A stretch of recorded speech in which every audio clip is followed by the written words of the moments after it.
Arisan tidak wajib zakat. Arisan tidak wajib zakat. Karena zakatnya uang itu harus setelah berputar 1 tahun. Dan sampai nisab. Kalau uang itu wajib dizakati, kalau sudah nginep 1 tahun.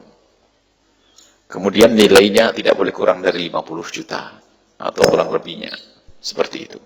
Tahun ini ya, hari ini 2015. Kita pulang dari Yaman cerita tentang emas sebelum berangkat ke Yaman. Kok jauh beda. Jadi setiap tahun kan ada perbedaan nilai emas. Kurang lebihnya 80-90 gram emas. Nilainya kurang lebihnya 50 juta. Jadi kalau ibu punya duit 50 juta nginep. Berputar 1 tahun, syaratnya nginep 1 tahun. Mencapai nilainya kurang lebihnya 50 juta. Maka wajib dikeluarkan 2,5%. Tapi kalau nginepnya tidak sampai 1 tahun, tidak. Sehingga arisan tidak wajib mengeluarkan zakat, termasuk ibu jual aset, jual rumah, jual tanah, harganya 10 miliar. Banyak banget. Jual rumah harganya 10 miliar, maka ibu tidak wajib zakat. Sebab ibu jual rumah sendiri, bukan ibu jual beli.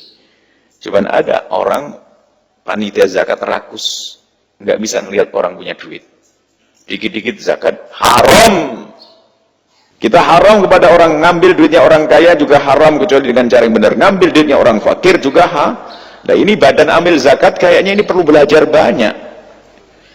Sudah penyalurannya salah, ngambilnya juga salah. Nah ini bisa menjadi ini lembaga menuju neraka akhirnya.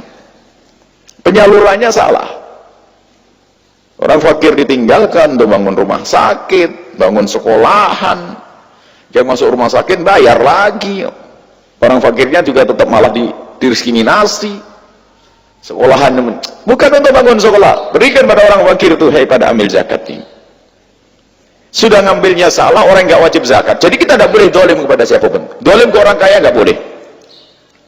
Misalnya zakat fitrah saat ini, biarpun ibu punya duit triliunan, ibu zakat fitrahnya tetap 2,5 kilo. Jangan tantang orang kaya, ibu ini duitnya banyak, zakatnya 1 juta ya. Nggak ada, haram ngambil lebihnya. Kalau ada kelebihannya bilang ini adalah sunnah, tambahan sedekahnya mana? Boleh. Orang jual aset, dan ini ada beberapa media, dan ini termasuk bukan orang jauh dari pergaulan kita. Ada zakat, atau orang jual aset, keluar zakat, jual aset, keluar zakat. Pajak saja sudah bikin permasalahan. Kenapa? Karena zakat. Zakat ini aneh, dan kita melihat majalahnya. Majalahnya bicara tentang zakat, tentang infak, tentang ini. Masya Allah. Ini kok betul-betul tamak dengan duitnya orang kaya. Kalau tidak wajib zakat, kita tidak akan mengatakan wajib zakat. Termasuk zakat profesi itu sendiri harus halus. Sekarang ibu-ibu gajinya 2 juta per bulan dipotong zakat. Zakat model apa itu? 5 juta saja belum. Coba 5 juta kali 12 berapa sih? 60. Memangnya ibu gak makan? Kepotong untuk ini itu. Jadi jangan rakus deh urusan begitu-begitu. Jadi kita harus adil, ngambilnya benar, nyalurkannya benar. Itu baru. Maka penjahat zakat ada 3. Orang kaya nggak mau bayar zakat, penjahat zakat. Yang kedua, nggak ngerti ilmunya zakat, ngurusi zakat, neraka juga, na'udzubillah. Karena tadi ngambil duitnya orang kaya atau memberikan barang yang salah. Yang ketiga, nggak berhak nerima zakat, nerima zakat. Ini sama satu grup itu nanti. Hati-hati. Nggak berhak nerima zakat. Sama ini kalau zakat fitrah di kampung itu. Kalau di satu urusan gaya-gayaan semuanya ngaku pengen jadi orang kaya, jor-joran motor, televisi, ini semuanya gaya-gayaan. Tapi giliran pembagian zakat semua langsung jadi melarat semuanya. Sampai orang ngomong, Buya, di RW saya itu dulu tuh sebetulnya yang dikatakan melarat itu cuma 20. Waktu giliran pembagian zakat kok jadi 100. Ini kejadian, naudzubillah. Orang tamak dengan urusan zakat. Baik. Kemudian itu zakatnya arisan. Kemudian uang yang diutang secara umum. Uang yang diutang sama uang yang dititipkan itu beda. Ibu punya duit 100 juta, cuman karena merasa tidak aman, Buya, di pondok kan aman. Saya titip duit 100 juta. Jadi saya tempat penitipan uang. Nah, ini. Karena saya tempat penitipan uang, maka saya tidak punya urusan untuk mengeluarkan zakat. Ibu yang mengeluarkan zakat karena duit ibu ada 100 juga dititipkan.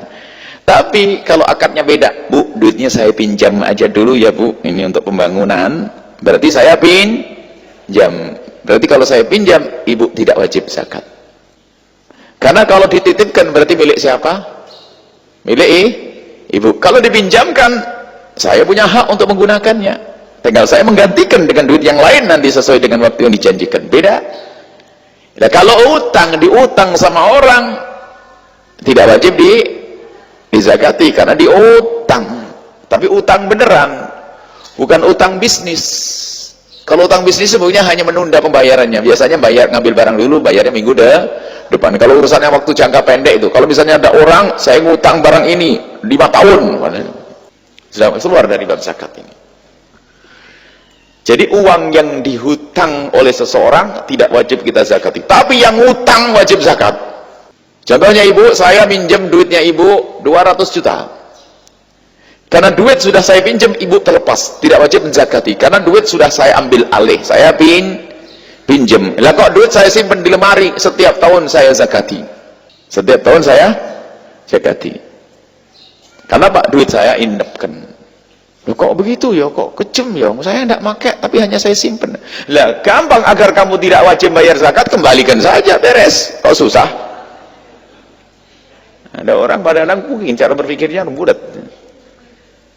Karena saya pinjam. Tapi kalau saya dititip sama ibu, Buya saya titip duit 200 juta, baik titip. Makanya akad itu penting. Beda kalau kalau dalam penitipan itu yadnya amanah. Selagi saya amanat, hilang tidak tanggung jawab saya. Sudah saya simpan, taunya ada perampok ngambil, tidak tanggung jawab saya. Karena saya penitipan. Jadi kalau ibu menitipkan ke saya 200 juta, maka saya tugasnya nyimpen saja. Ibu wajib mengeluarkan zakatnya. Seperti itu kasusnya. Makanya yang diutang sama orang tidak wajib dizakati. Cuman ulama sebagian mengatakan wajib, sehingga jalan tengahnya adalah sunnah. Kalau mau dizakati boleh-boleh saja.